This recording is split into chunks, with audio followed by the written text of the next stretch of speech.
Ladies and gentlemen, welcome to episode 6 of Jordan and Drew, the sports crew. My name is Jordon Lawrenz, joined by the one and only Drew Skyberg. Drew, we got a lot to get to this week, and we got a lot before we get into things. Let's start with you here. So first of all, I hear you're kind of jumping ship. You were on a different podcast or something. What's up with that? Yeah, I was switching teams a little bit this morning.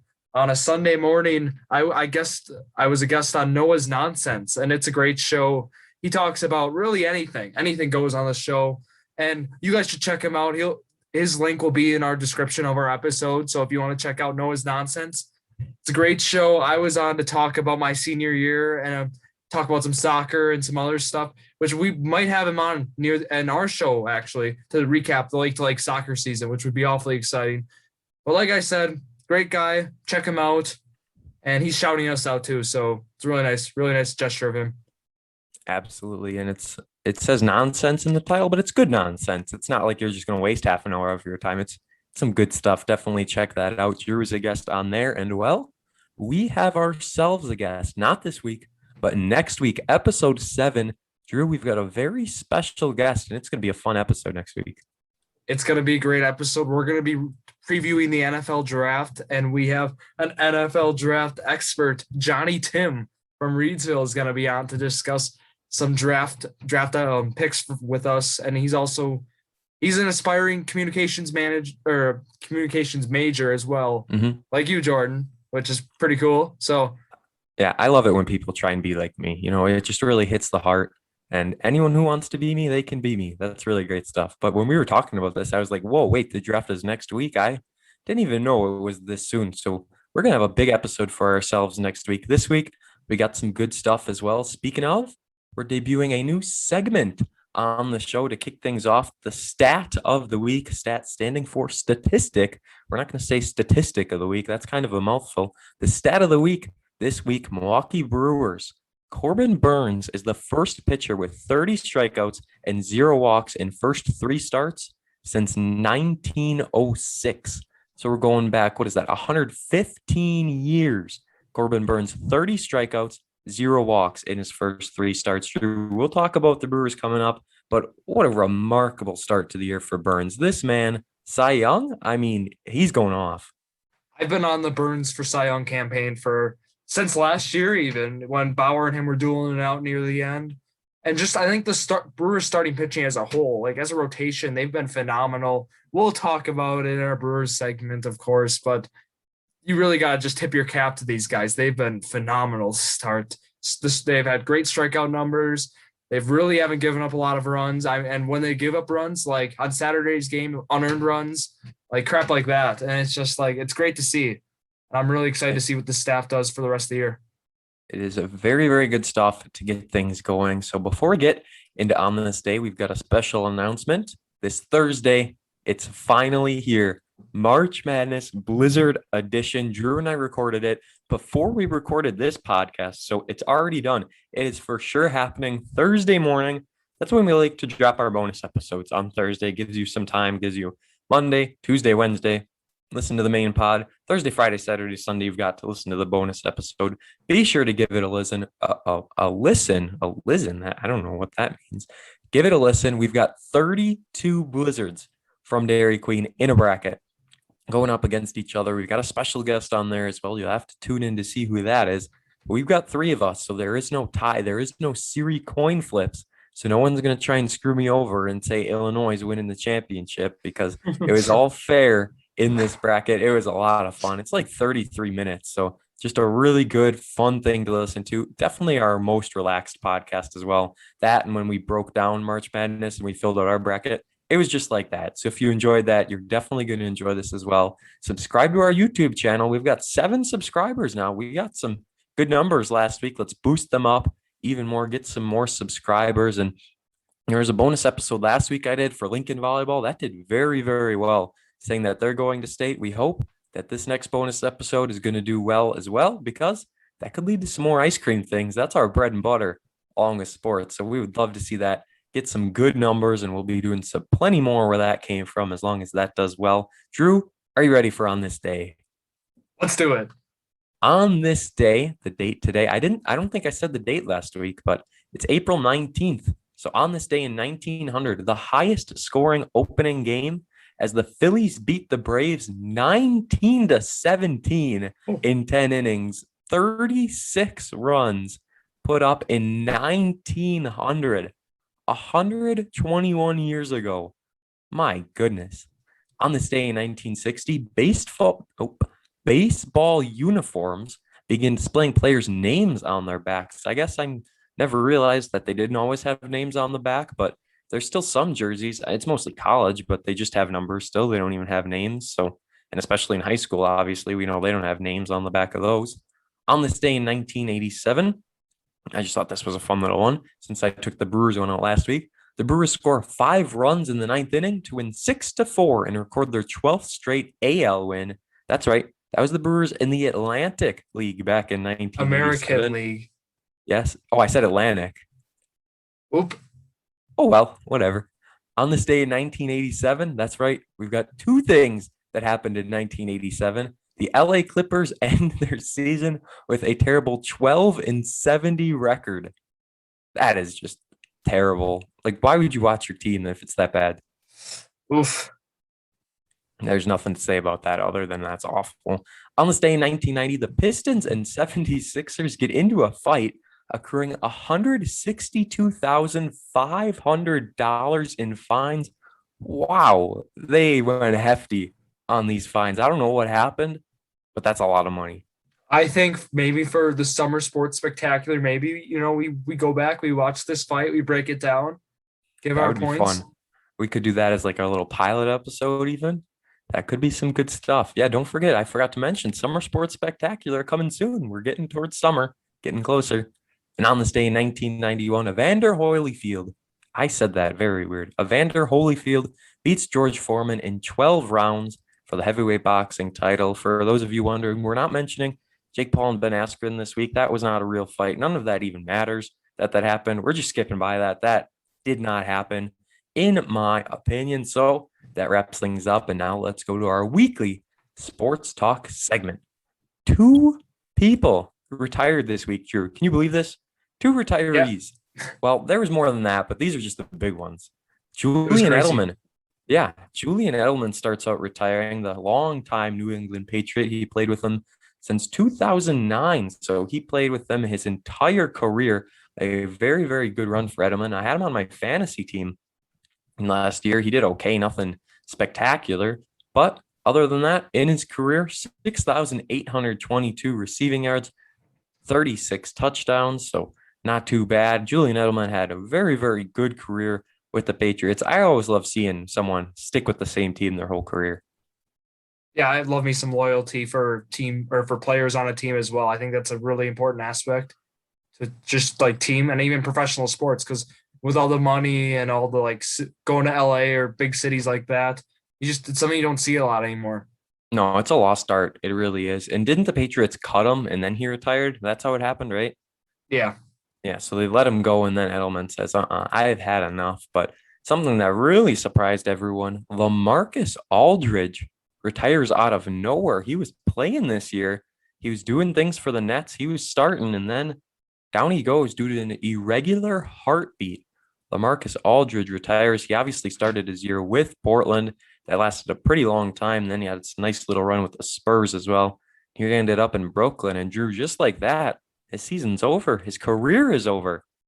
Yeah, and he was a phenomenal player his whole career. He was always a good role. Like I'm gonna say even a star. He was in like some of his prime in Portland. And just one quote that really stuck out when he posted his retirement message on social media. Just this really stuck out to me was when he said, "For 15 years, I've put basketball first, and now it's time to put my health and family first." I think that just shows his character and who he truly is as a person. And that's something, I don't know, that's great. Yeah, and he's not just doing it for the money either. That shows that for sure. And he's putting his friends, family, and himself first, which is good as well, because you don't want to keep playing and then have something terrible happen. And he did the right thing in his career. He did a lot of good things, and I think he did the right thing here to go out. 1,029 games he played in his career, so not too bad. Quite a lengthy little career he had going there. LaMarcus Aldridge retires 6'11", 250. It says he was at power forward and center. So that wraps things up. We done with basketball in the pro level. Now let's move down a little bit. Marquette basketball.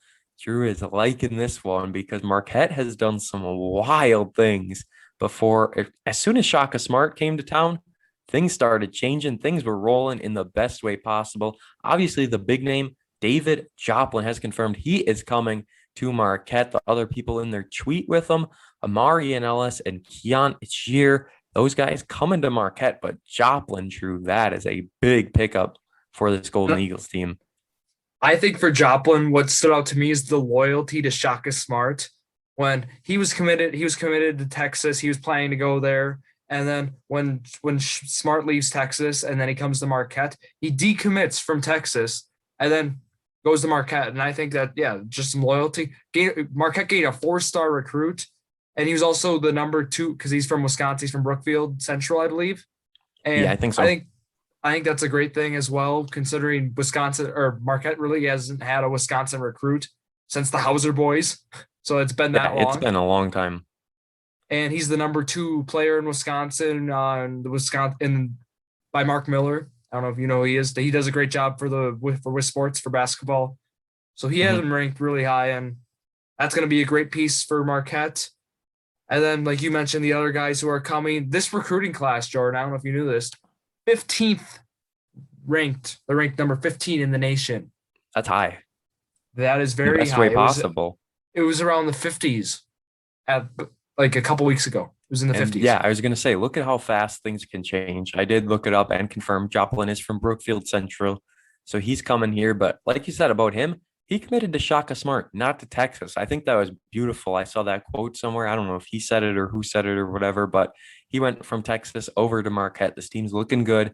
They lost Theo John, but that's Theo John, whatever. He's going to Duke. That came out of nowhere. I don't know what happened there.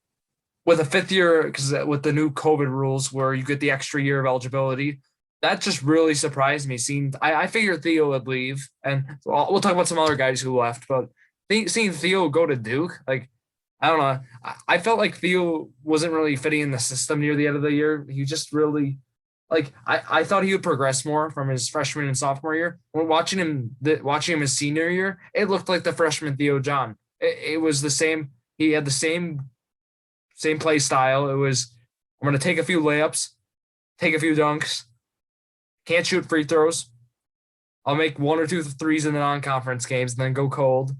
And hey, listen, that's Shaquille O'Neal right there that you're explaining. That sounds just about what Shaq did. So yeah, nothing wrong with that. Theo didn't do that great near the end, and it was really frustrating to watch. He always got in foul trouble. So I don't know. I'm okay with him leaving. I personally met him once. It was pretty cool, but wow, big flex. Yeah, right.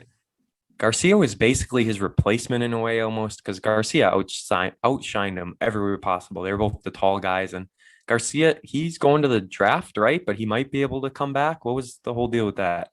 Yeah, so he retained his college eligibility. So if he does not get drafted, he's going to most likely come back. I don't think he's going to get drafted. I think we're going to see Dawson Garcia next year. I think we're going to see him next year, but there's a chance we don't. And I think it's a mistake that he's going to the draft like this. I don't understand why. He had 1 year and he did good. Like, he was doing some good stuff, but why not keep building your stock? Stay here for a little bit longer. I think he wants to see where he's at with pro scouts is really the whole idea. He wants to see where he fits in this draft class, which I don't think he fits in this draft class. We'll have the Bucks Believer on to talk draft with us in June for the NBA draft, or June or July, because they moved it around. But some other guys who are not going to be with us for sure. Kobe McEwen, who we were talking about, who had a decent senior year, he's going to Webster State. Why? Like, where is that? I don't understand. I don't know where that is. And that would be like college mascots level like 5. Yeah, that would be up there, level 10. Webster State? Let's take a look real quick. Webster State. Oh, not even Webster? Weber? I've never heard of that then. And we got Jamal Cain going to Oakland. It's in Utah. Ogden, Utah. Which I guess that makes sense considering McEwen, he came from Utah. He came from, I believe, Utah State or Utah to Marquette, that makes sense originally. Going back to his roots. Yeah, then we have, like I just mentioned, Jamal Cain's going to Oakland. So those are 3 guys they lost. from transfers. Yeah, this transfer portal is crazy. It's tough to keep up with who's staying, who's going. Like the amount of transfers is ridiculous. Like there is no reason these kids need to be going all over the place. And it's not just a Marquette thing. It happens all over with all these people moving left and right. We talked about it in a previous episode. I'm not a huge fan of it. It's like you're college, you're committed to a college. Just stay there. Like what makes you think you can go all these other places? I don't get it. Not a fan, but nothing we can do about it.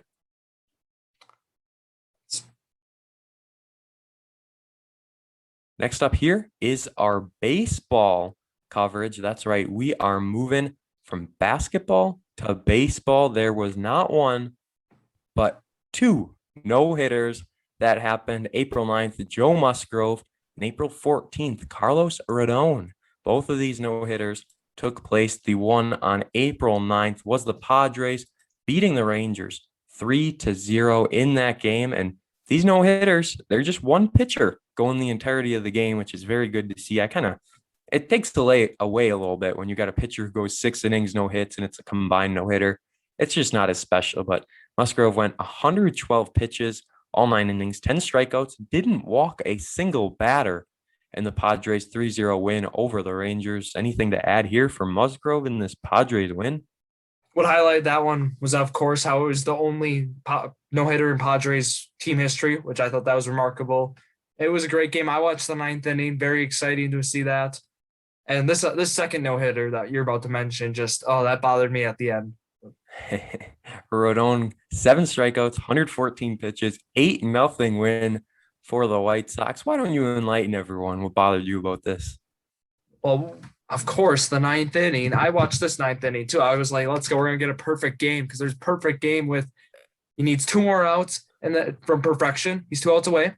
And then Roberto Perez steps to the plate and the ball hits him on his foot. And I mean, he kind of leaned into it, but I don't blame him. Like he was trying to break up the perfect game, but social media, of course, was flaming him after the game. I don't blame them either because this man got a perfect game taken away from him just because he hit a guy on the foot with a slider that he could have easily stepped out of the way. But what are you going to do? Yeah, like you said, it was a slider too. It's not like a 99 mile per hour heater coming at your foot and you can't react. I don't understand. Tough. But whatever. No hitter is a no hitter, right? So Brewers Cubs. This is our next incident we have to discuss. You want to talk about social media? This got into it. The Cubs and Brewers, they played. Was this Tuesday's game when it all went down? Is that when it was? I think it was Tuesday. Yeah.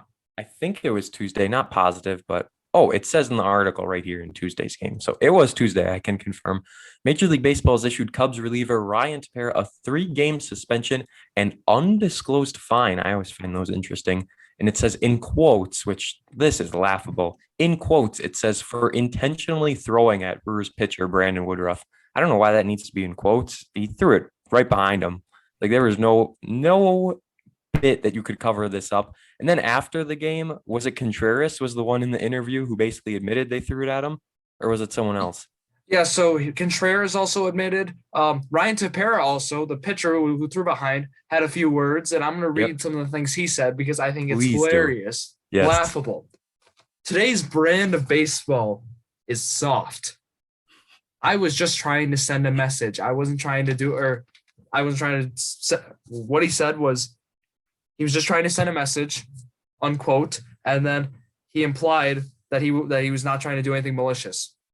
Yeah, right. So, it doesn't make sense. Obviously, as Brewers fans, we look at this a little differently, but any unbiased person could see not only did the Cubs intentionally lean into the pitch that was thrown at him, first of all.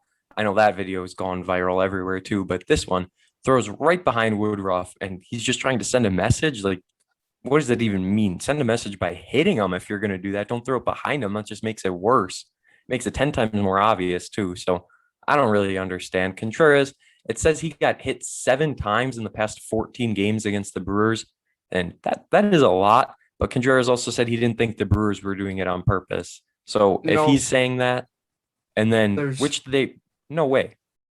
Yeah, there's film of the pitches that he's been hit on. And I watched a montage of all of the 7 of them, all of them high inside. The scouting report obviously says you're going to pitch Contreras in high and inside if you want to get him out. So their pitchers are doing that once in a while. It gets away from them, but nothing intentional. Cubs just got butthurt. Their offense has been horrible this year. They're just getting frustrated, and they're just taking it out by, throwing behind a guy like Brandon Woodruff, which I don't know why you would want to do that. Yeah, especially the pitcher too. It doesn't make sense. But the Cubs offense, though, they had like 10 or 11 runs the other day. So they had one good game going for them. And adding to the high and inside thing, Contreras, he mentioned that basically. He said, if you know that the guy can't throw fastballs in, I don't get why you keep going there. He's got a point, but the ball's just going to slip. Like, it's a part of the game. It happens to everyone. You're not going to be able to throw every pitch exactly where you want it. That's just not how it works. I wish it was, but it certainly isn't. Brewers and Cubs, they've got more games coming up this week. Are you ready to predict this thing? Let's see how they do this week. Let's do it. So last week we decided was a test run because I predicted Monday through Friday, but Drew's a stickler and he wants every day of the week. He wants a full 7 days, all the games in the week. So I said, sure, why not? Let's do it. So Brewers tonight play at 9:10 against the Padres. Can't wait. Brewers and Padres on Tuesday play at 9:10. On Wednesday, 3:10. And then, you guessed it, back to the Cubs, another series against the Cubs. Friday, Saturday, and Sunday, all at 1:20. Very interesting that all those games start at the same time. Thursday, off day again. So we got that back. Nothing to worry about. I went first last week. I said 3-1. You said 4-2. They went 3-3. So I would have been 2 points off. You would have been the same. So we basically tied last week. What do you got? What are you thinking? I got 3-3. I think they're gonna win one of the three against the Padres, and they're gonna take 2 out of 3 against the Cubs. It's just this Padres team is ridiculously good, and I don't know how they're gonna fare against their pitching staff. We'll talk about the Brewers offense in a bit, about how it's been improving, and it's been great to see. And I think they're gonna take 2 out of 3 against the Cubs, though. I feel like they're superior to the Cubs. We've seen it in the first few series against them. And what do you think? Yeah, I was going to go with the same, but I'm going to be different. I'll say they don't beat the Padres at all. I'll say they go 0-3, and then they win 2 against the Cubs. I think the loss yesterday, that 10-inning loss to the Pirates, that should not have happened, first of all. And then they got beat bad by the Pirates on Friday. 2 losses that should not have had. I think it's going to be in their head for a little bit. I think it's going to take some time. They might lose 5 straight because they lost Sunday, Monday, Tuesday, Wednesday. They might lose again on Friday and then win Saturday, Sunday. So I'm going to go 2-4 on that. I'm not too sure how they're going to. Yeah, right. I hope not. They're 7-4 in their past 11. So that's not bad. They're moving on their way up again, but something just doesn't sit right with me about the loss yesterday in extra innings. Let's take a look at the standings real quick now. Has every team even played on Sunday? Because that's when we're recording this. I don't know. We're going to figure it out. Brewers are sitting second in the NL Central, led by the Reds, who are 9-6. Brewers are 8-7. Cardinals 7-8. Pirates are 7-9. That's right. The Pirates are above the Cubs because the Cubs are 6-8. So the Reds are 7-2 at home. They're doing pretty well. Cubs are 3-7 in their last 10 games. That's not great at all. We're sitting pretty.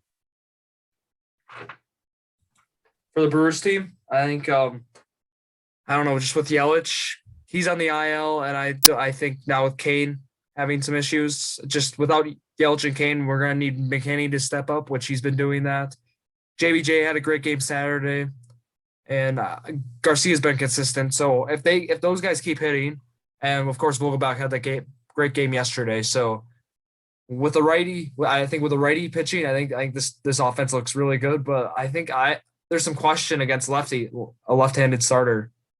At least for me. Yeah, and I was going to mention the IL thing too. The Brewers we thought they were going to have some nice depth with their outfield. We thought everything was going to be going well, but they've got Wong, second baseman, on IL, Kane and Yelich, both on that 10-day IL. It took Yelich about 3 or 4 days, but they finally put him on there. I don't understand what took so long.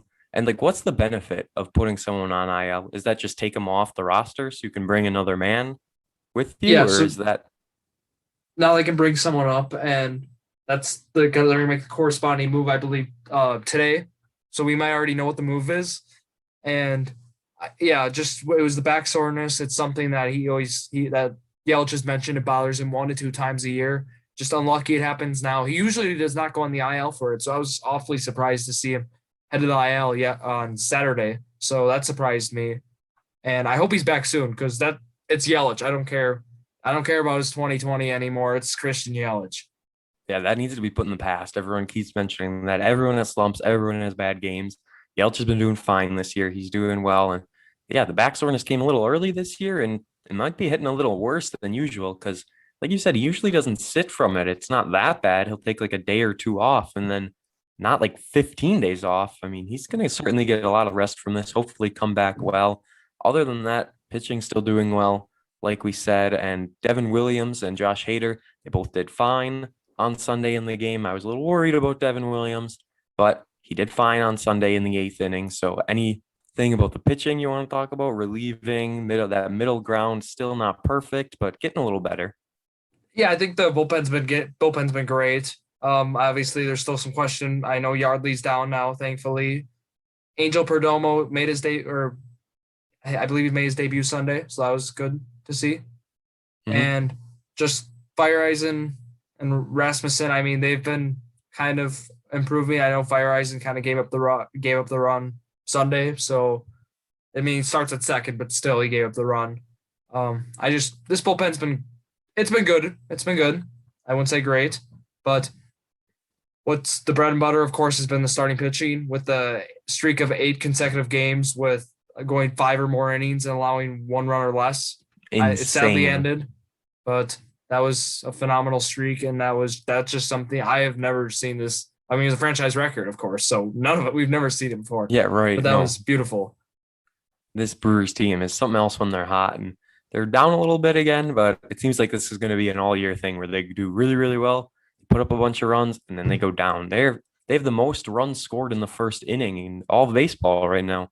They're starting off hot some of these games. It was 7-0 on Saturday, I'm pretty sure, in the first 2 innings. So they got off to another really hot start. Team's doing well. The Sunday game, we keep mentioning it, but they lost to home runs. I mean, Vogelbach had 2 home runs for us, but there's a 3-run shot that went against Peralta, and then Boxberger gave up a 2-run shot, I'm pretty sure. Brian.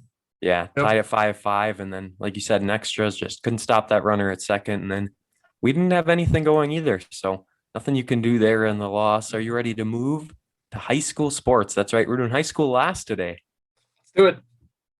The Ships football team, they played on Friday. They got to host a game against the Madison club team. We were a little worried about this because that club team did very, very well on their first game, but the Ships held their ground. They were down 16-0 in the first quarter, so not very good, not too good there, but they turned it around in the fourth quarter. They put up some points. Yes, finally this team gets on the board, but it was a defensive touchdown. Matt Mazer had a 45-yard pick six.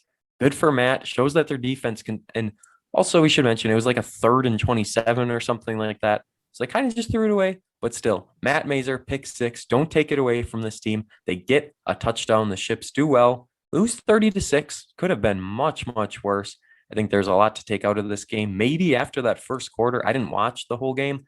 Maybe after the first quarter, Madison took some of their players out, but I'm not sure. So we're just going to say they lost their starters by 24. I mean, they put up 6 points, so they still haven't scored an offensive touchdown since the second play of the year. That's not good, but according to their record, they're 1-4 because they didn't have to pull out of that game. It was Green Bay who did. Green Bay Southwest had to pull out, so the Ships get a win on their record. It's just like basketball. Sometimes you just got to be right place, right time. Green Bay Southwest goes out. Ships are 1-4 officially, but now, Friday, they play De Pere, and De Pere is 4-0 on the year. They are doing very, very well in that C block. Yeah, that's going to be an interesting one on Friday, and that's the final regular season game, believe it or not. I don't know. This is an interesting season, but one season that's more interesting than that, Manitowoc Lincoln Ships volleyball. I recorded the breaking news update, which went up, and people listened to it. It was very, very well received. They went to state. They ended up beating Sun Prairie. They swept them 25-17, 25-22, 25-23. I think they were down 22-20 in that third set, and they came back to win it. So Good job there. Ships beat Sun Prairie. The Ships were the 2 seed at state. That game was at Kettle Moraine at 4:15. And then Saturday night at 7 o'clock, they played number 1 seed Appleton North, who's one of the top teams in the state. Ships get swept, but they held their ground 25-20, 25-21, and 25-17. Obviously, the game got a little out of hand in that third set, but Drew, this Ships team, they went from nearly not having a season to finishing second in state and getting the silver ball. That's remarkable. I think that's excellent. And one thing I learned, here's a special fact for you. The last time Lincoln got a silver or gold ball in a sport before this, 1986 football. Oh, that's a long time ago. I think that's a testament to this volleyball team. That's amazing. Go Lincoln volleyball. Yeah, and they lost a lot of players from last year, a lot of seniors who were playing a lot of varsity, but they've got 2 girls. Mary Story, she's committed to Minnesota Duluth, and Mary's back next year. She was just a junior. And then Lauren Borkhardt is going to St. Norbert College. She was a senior, and she's going to St. Norbert next year, and she's doing track and volleyball, I believe. She's doing 2 things. So good for those 2 players, especially those 2.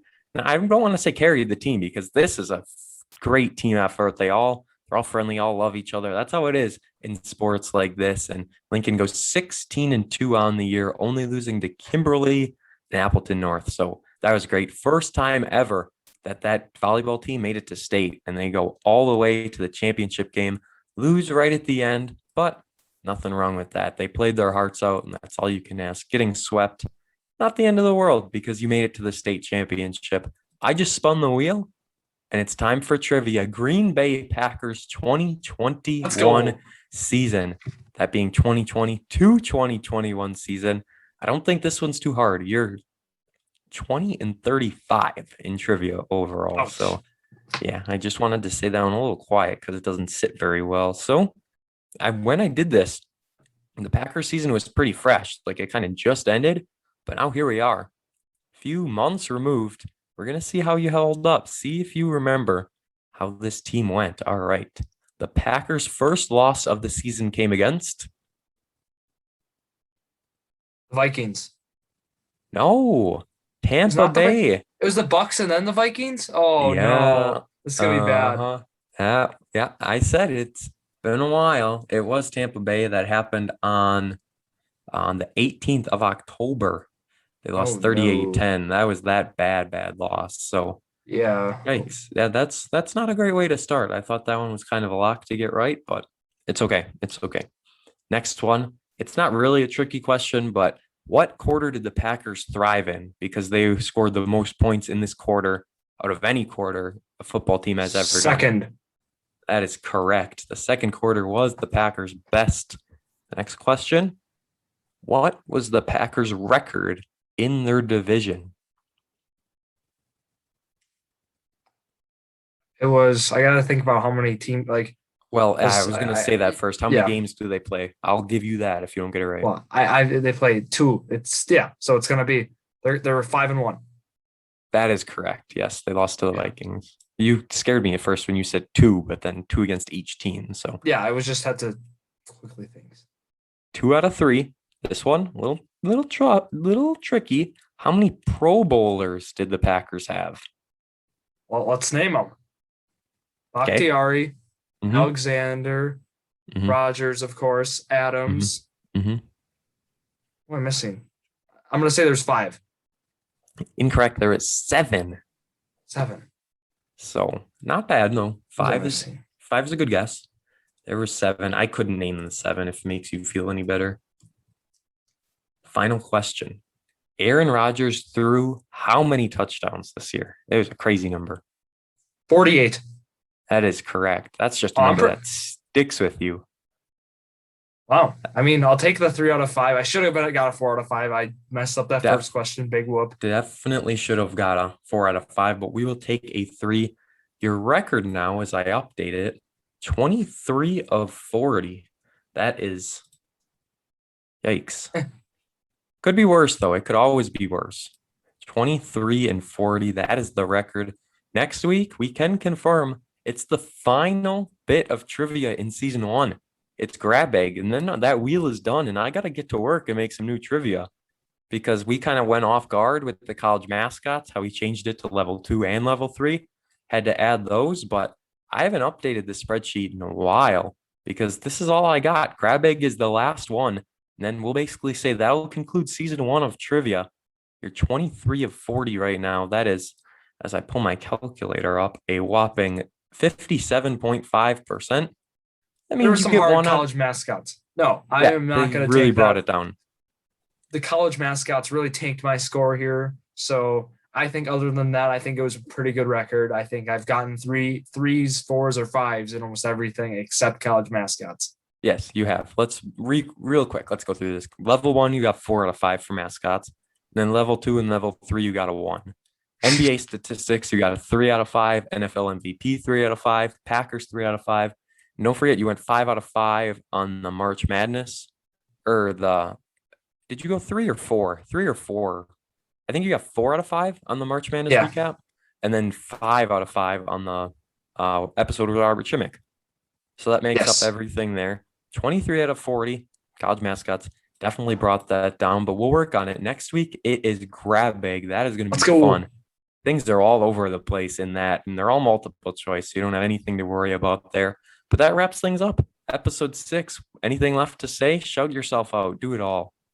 That's all I got. Add my snap. Drew Skyberg. You know the drill. You know how to spell my name by now.